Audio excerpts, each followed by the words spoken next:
Hello and welcome to Crime Watch Daily Updates. I'm your host, Anna Garcia. Jonathan Crupi and his wife, Simeonette Mapes-Crupi, look like they had a perfect marriage, but Jonathan had a penchant for infidelity, mostly with prostitutes. On July 5th of 2012, Simeonette was found dead at their home in Staten Island, New York. She had been pushed down the stairs and stabbed 15 times. The scene was made to look as if it was a home invasion gone wrong, but investigators were able to see past that facade. All fingers seemed to point to Jonathan. He searched online for subjects such as how to slash a throat and other tips about cleaning up crime scenes. He was arrested in November of 2012 on murder and criminal possession of a weapon charges and went to trial in July of 2015. He was convicted of second-degree murder and in September of 2015, sentenced to 25 years to life in prison. During the trial, prosecutors revealed that Jonathan had sex with a prostitute named Miss Pumpkin right after killing his wife. She testified at the trial and admitted to seeing him on July 5th of 2012.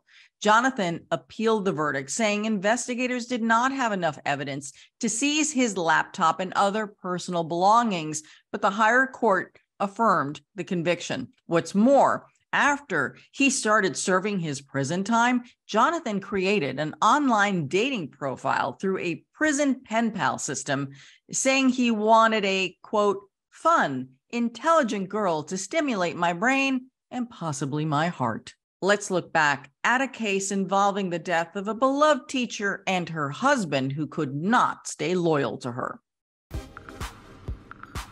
She certainly is the life of the party. Simeonette Mapes lets down her hair, sharing some funky dance moves with her best friend, hubby Jonathan Crupi, who joins in on the fun. As her mum and dad recall, when the two New York City teachers first met outside of school where they taught, it was a textbook lesson in love. Was she smitten and captivated from that first night? Oh, yes. Oh, yes. She was very much in love. What did she say to you? She said, Mom, this is it. This is going to be the guy. I really love him. You know, and I remember telling her, Simeonette, but you just met him. No, but I know. And he used to write her love letters. Every day, she'd have a love letter, and she saved them all. She wasn't real quick to give her heart away. We liked him. We were happy. We were very happy. What was it about him that made you guys think he was a great guy? Well, you know, whatever my daughter wanted, he gave. He was very homebody. He used to make her laugh all the time. They were just very much compatible. The Mapes say Simeonette, who was nicknamed Sissy, was a devoted Disney movie fan, and it was one of the happiest days of her life when she married her Prince Charming in a Cinderella wedding, cutting the cake and tossing the bouquet. The newlyweds moved to this condo. Jonathan started studying for his master's degree. For all intents and purposes, Simeonette's parents believed she was living happily ever after. Simeonette was one of those rare people who was revered by all walks of life here in Staten Island, where she was born and raised. A beloved daughter, wife and teacher, she would cross this iconic bridge every day to teach and to volunteer, sometimes in the most dangerous of communities. Little did she know, the real danger was much closer to home.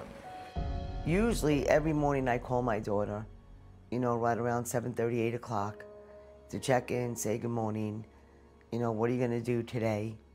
That kind of stuff. But that morning I didn't, because Simeonette wasn't feeling well, so I thought I'd let her sleep in. Right around 1 o'clock, what do I see? Jonathan had called my cell phone. 5 minutes later, the phone rang, and it was him. When I answered, he said, I'm sorry. Simeonette is dead, I'm sorry. So I said, what did you do? And I, you know, immediately hung up the phone, because I didn't know what to do. He called back and he said, I'm sorry.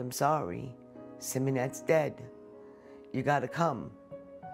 So I hung up the phone, and of course it was pure and utter shock. When you took that phone call initially, The gravity of what he was saying must have taken a long time to sink in. It did. I get there and I see all the police. I get out and I see Teresa. I go to Teresa and she says, they killed our baby. They killed our baby. And I grabbed her and Teresa fell. She fell to the ground. So we were sitting there and they put us in an ambulance. We're trying to collect our thoughts and it just was so surreal. Could this cryptic message on Facebook be a clue to finding the killers? Just a week before her murder, Simeonette had posted this on her Facebook page. Crupi and I survived a shootout today. Thank God we are okay. I'm sure over summer school we'll find out what the fighting was about. The Cypress Hill projects are no joke. To all the wannabe gangsters of Staten Island, be grateful you have what you have and stop trying to live a lifestyle you will never understand. Simeonette worked in a neighborhood where, you know, I was scared for my daughter. Was her murder gang-related because she'd been a witness? Within hours, detectives have determined the crime scene was anything but a home invasion. This doesn't happen, you know, to us. It didn't seem real. It didn't seem right. Nobody would want to hurt Simeonette. Nobody.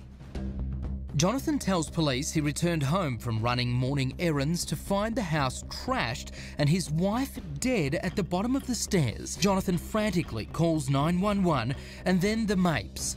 It looks like a bungled home invasion.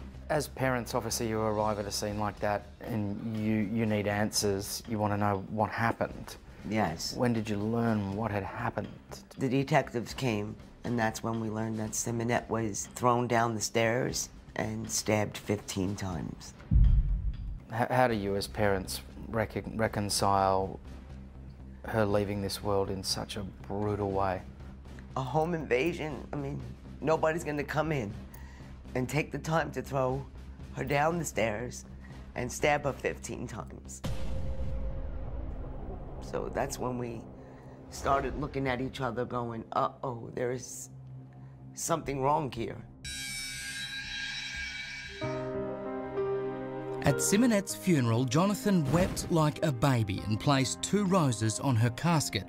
It was a far cry from what her parents say was his immediate reaction to Simeonette's murder when they pressed him for answers. John, I want you to think, who could do this? He says, we need to get beyond this. That's how we knew, uh-oh, you know, there's something wrong here. There's something wrong here. There were no tears. There was no emotion, you know, nothing. He was more annoyed that the cops were bothering him. Yes. Yeah. Yeah. He was more annoyed. Like, how dare you? Yeah. You guys are nothing. So instead of tears, instead of genuine emotion, what you saw was a man who was then, the very night of the murder, sleeping on your couch and asking to share pizza with you. Mm-hmm. And asking you as the parents to move on from her murder. Yes, exactly. That's the yearbook that they dedicated to Simeonette the year after she was murdered. She's almost got a smile on in every single one of these photos, yes, right? that's Simeonette. It's a heartbreaker. New York City teachers Simeonette and husband Jonathan Crupi were only 2 days away from their 5th wedding anniversary when she was found at the bottom of the stairs of their condo, savagely stabbed 15 times in the back and neck. At first glance, the gruesome murder looked like a bungled home invasion, and Simeonette's devastated parents thought there was a madman on the loose. I seen the passion in this murder. You bought the story that this may well have been a home invasion gone wrong? Yeah. Yeah. For the first couple of days. Little did Teresa and John Mapes know that the police were zeroing in on a prime suspect, their son-in-law. Investigators found Jonathan had been surfing the internet, plugging in how to throat slash and what destroys DNA. He had done some Google searches, how to stab somebody, how to clean up a crime scene, to use Clorox with DNA. But the most damning evidence was Jonathan's penchant for strippers and prostitutes. He had an affection for prostitutes. He used the money that he got to go to school to pay for the prostitute services. Now, does that make him a killer? No. Does it make him a horrible husband? Absolutely. But authorities tell Simeonette's parents Jonathan killed their daughter in a frenzied rage. All because she confronted him about his serial philandering with hookers and that he lied to her about completing his master's degree. Simeonette had done a search on the phone number, and that phone number led back to the escort. Prosecutors say after stabbing his defenseless wife 15 times, he calmly calls up his favourite prostitute named Miss Pumpkin. So, literally just hours after he'd killed her, he's gone and seen a prostitute? Yes. Yes. The prostitute that he's been with for years.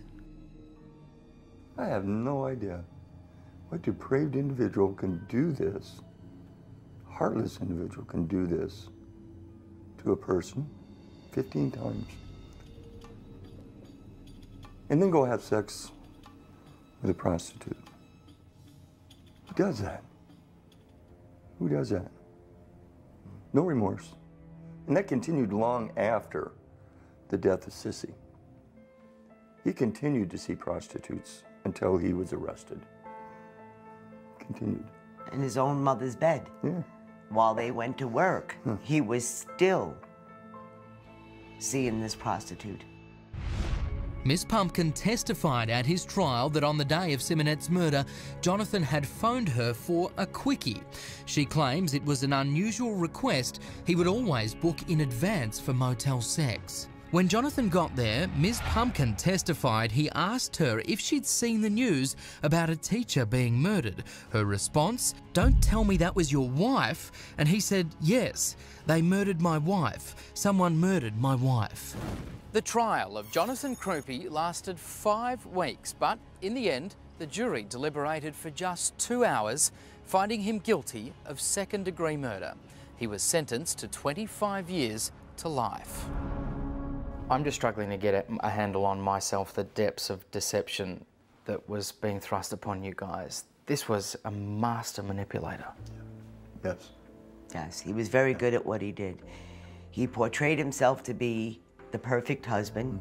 He portrayed himself to be the perfect teacher, the perfect son, you know, and what happened is that his life was finally being, you know, unraveled, yeah, exposed to, and Simeonette was going to expose him. And he could not have that. He couldn't. He chose murder over the indignity of being exposed to who he really was. Yes. Yes, and he, like I said, you know, he thought he could commit the perfect murder. I lost my best friend. I lost my future, you know, and I've always said that we're given the life sentence, you know, not a murderer, but we were. This was an incredible double life. He maintained 2 separate lives, and he kept a good secret. You described it as the 2 faces of evil. 2 faces of evil, yes. I take Teresa and John back to Simeonette's condo, where their daughter was viciously murdered. A shrine still stands with a mass card in her name. That's a picture of her mass card. And the little praying hands angel there. And these are her teddy bears, I presume? Yeah. It's very difficult for them to relive that terrible day when their world stopped spinning. It's nice to see that the new tenants haven't removed it, you know. Yeah, that's surprising, right? That's surprising because it's still very hard to come here. I understand. I'm sorry.